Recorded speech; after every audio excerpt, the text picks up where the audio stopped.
कोकणातील सुपारी उत्पादक शेतकऱ्यांना मोठा दिलासा। नामदार फलोत्पादन मंत्री भरतशेठ गोगावले यांनी भाऊसाहेब फुंडकर योजनेमध्ये सुपारी समावेश करण्याचे केले आदेश।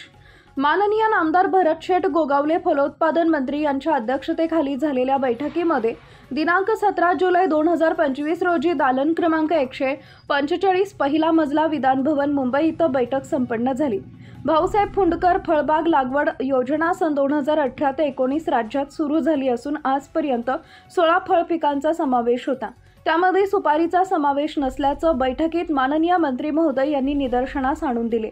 माननीय मंत्री महोदय यांनी सुपारीबाबत जगप्रसिद्ध असणारी श्रीवर्धन रोटा ही सुपारी आज रायगडसह कोकण किनारपट्ट्यालगत शेतकरी मोठ्या प्रमाणात लागवड करत असतात। श्रीवर्धन रोटासह अन्य सुपारी जातीची लागवड सलग व नारळात आंतरपीक म्हणून घेतली जाते। सुपारीला धार्मिक आणि सांस्कृतिक कार्याबरोबर व्यापारी, आर्थिक आणि औषधी महत्त्व आहे। सुपारीची लागवड सिंधुदुर्गातील वैभववाडी, सावंतवाडी, वेंगुर्ला, कुडाळ, देवगड, मालवण आणि रत्नागिरी येथील राजापूर, रत्नागिरी, गुहागर, दापोली, मंडणगड, त्याचप्रमाणे रायगड, श्रीवर्धन, मसळा, मुरुड, अलिबाग इथं मोठ्या प्रमाणात आहे। मागील काही वर्षात निसर्ग वादळानं आणि इतर पिकांबरोबर सुपारीचं मोठं नुकसान झालंय। बाजारपेठेत वाढती मागणी असल्यानं सुपारी लागवडीतून शेतकऱ्यांना आर्थिक फायदा होतो। निसर्ग वादळामुळे कोकणातील सुपारी उत्पादक शेतकऱ्यांचं मोठ्या प्रमाणात नुकसान झालेलं आहे।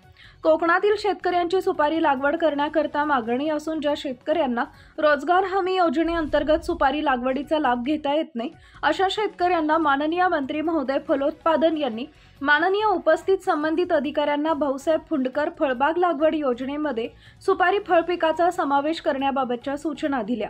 या बैठकीला प्रधान सचिव कृषी श्री विकास रास्तोगी, उपसचिव फलोत्पादन श्रीकांत दांडगे, संचालक फलोत्पादन अंकुश माने, माननीय मंत्री महोदयांचे खाजगी सचिव ज्ञानोबा बानापुरे, विशेष कार्य अधिकारी दत्तात्रय भिसे यांच्यासह अन्य संबंधित अधिकारी, स्वीय सहाय्यक मनोज जाधव इत्यादी उपस्थित होते।